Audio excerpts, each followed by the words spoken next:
রায়হান, একটা বিজনেসের আইডিয়া দে তো। কেমন বিজনেস করতেছস তুই? যেখানে ইনভেস্ট থাকবো জনগণের, কিন্তু লাভ সব আমার। বুঝছ নাই মামা, মুনাফা সব আমার। খুব ভয়ঙ্কর একটা প্রশ্ন করছস। দাঁড়া একটু বাইবেল। হালার মাথার থেকে যে এত বড় বুদ্ধি বাড়াবো ওইটা তো আমি ভাবিও নাই।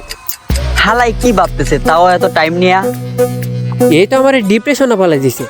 কি এমন কাজ আছে যেটাতে ইনভেস্ট করা লাগে না? পাইছি। কি পাইছস? তুই আজকে থেকে বোতল দোকানে শুরু কর। লগে পলিথিন যা পাবি সব নিয়ে নিবি, কারণ ওইগুলা সব জনগণের টাকায় কিনা। মানে ইনভেস্ট করতেছে সব জনগণ, আর লাভ সব তুই করবি। হালা এতটাও গরিব না আমি, তোর বংশ কেনার ক্ষমতা আছে, বুঝছস?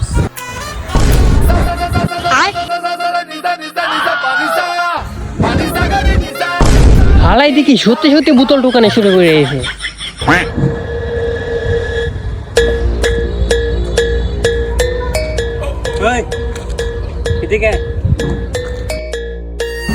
ভাই ব্রাদার দেখোস না? আরে বেটা সালাম টালাম তো দেওয়া যায় নাকি?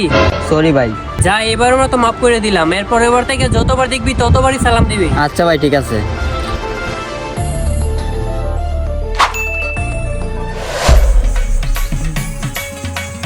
আসসালামু আলাইকুম ভাই। আসসালামু আলাইকুম ভাই।